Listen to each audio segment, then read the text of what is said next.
Hello, I'm Mike Robinson from the Potkiln Pub and Restaurant in rural Berkshire.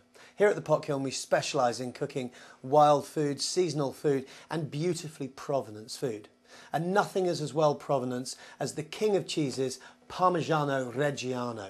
This PDO product guarantees you quality of origin, it's handmade by artisan craftsmen over the centuries and it's just every chef's favourite cheese to use. I'm going to make this into a wonderful cheese and melted onion tart, but it's not just about the food, it's also about what we drink with it. Hi, yes, I'm Master Sommelier Gearoid Devaney, and today I'm going to be looking at the Burgundy region to find a fantastic wine to go with Mike's dish. Burgundy, one of the most historic and important wine regions in the world, and has a place at every table. So shall we, Well, I think we should get in the kitchen and make a start. Yeah, let's do it. For this recipe, I'm going to cook a really gorgeous onion and Parmigiano-Reggiano cheese tart. Very, very easy, and it's all about the good ingredients. So I've got my butter melting. I'm now going to add the onions and garlic straight in there. For a good 10 or 15 minutes, we also now have to do something about pastry. Short crust pastry that we've made, wrap it in cling film, put it in the fridge, let it rest for an hour or so, and then it gets rolled out and it gets blind baked. And then this is what we get, these little tart cases here. What about our filling? Well, here we have the onions. Now, into those I'm going to put some fresh thyme.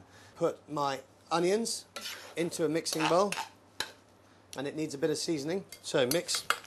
Well, I've got 3 egg yolks here. I'm going to add double cream, and this is Parmigiano-Reggiano cheese. When you go into the supermarket, make sure that you look for the real thing, because it's got the dots and the stamping. That's how you know it's the real thing. So, handfuls of it here, straight into this mixture. Gently mix this up. Salt, pepper, pour it in, fill these. Ready to go in the oven. Our lovely Parmigiano-Reggiano cheese tarts have now come out of the oven. They're all hot and gooey and gorgeous, and we've got to pop them onto the plate with the lovely watercress and get them out for Garrett. So we'll pop it on the plate. Just going to pile that onto my plate here. More of this 24-month-old Parmigiano-Reggiano cheese. It's not all about the food, however. We've got to go outside now and see what Garrett's got ready for us in the wine department. Great. Today I was looking to Burgundy, home of some of the world's most historic and great vineyards. And for this particular dish, I think I'm going to look for a white wine from the Macon area. I want to look for something which is crisp and got minerality and freshness and really cut through the rich cheese tart. If you're going to go out yourself and try and choose a wine for a dinner party using this dish, I would definitely recommend to go to your independent retailer and ask for an AOC wine, AOC being the quality level that you need to have to guarantee what the wine is going to be like. Burgundy is, historically one of the most important wine regions in the world, from the north, from Chablis right down to the south in Macon, famous Côte de Nuit and Côte de Beaune in between. And they also make very good red wines with Pinot Noir. So I better go off and get this wine open now. Here we are, Garrett. Great.